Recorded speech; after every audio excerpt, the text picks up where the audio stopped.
So I grew up in Accra, grew up in Ghana. African society, it's really rare for young people to have a huge say in society. It's usually a very hierarchical, and whoever's the oldest gets to make the rules. However, we saw these young hip-hop people who had started making rules by themselves, and we were amazed at that just how they felt could become popular and they could force their way through society telling their story.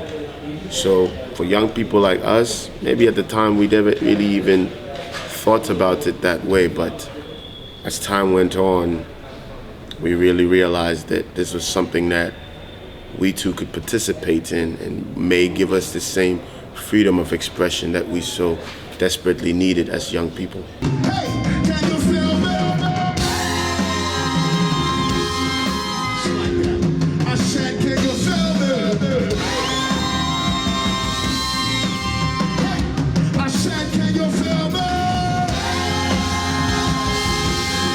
Everything from the native tongue era, so the Jungle Brothers, Tribe Called Quest, you name them, all of them, De La Soul, that was a big, but also, I think a big piece of that too was that aesthetically, these guys were really, it was the reverse, because we wanted to be so American and African American, they so wanted to be African, with the medallions, the dashikis, all these things that made them stand out and made them attractive to us growing up in Africa, because we were like, wow, look at these guys, they got Africa on their medallions. At least they care about us, they care about what we're going. The music that was played at festivals, at wakes, the drummers, the dancers, that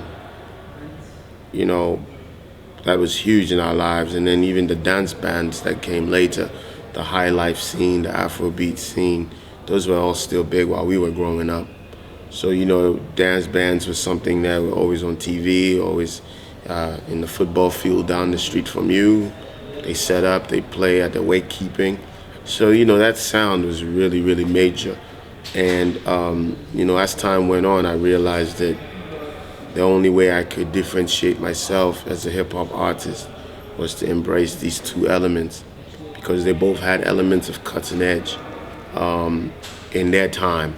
And so that's kind of what has given me a great combination, is that I've been able to fuse two very cutting edge sounds, two very cutting edge cultures, and reproduce it as something new.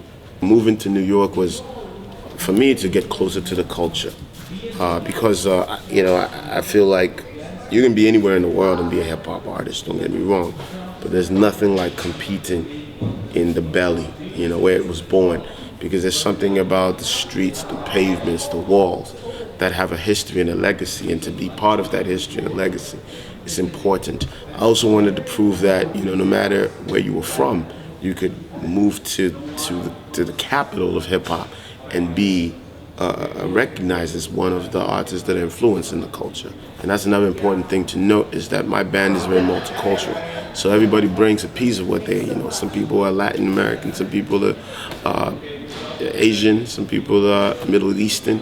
So all these elements show you that the world really is just a big world of many kinds of people, and it's just a decision to make a certain kind of music that hopefully will touch a great amount of people. We'll take you back to some old school. Listen, once you came back, it's the incredible.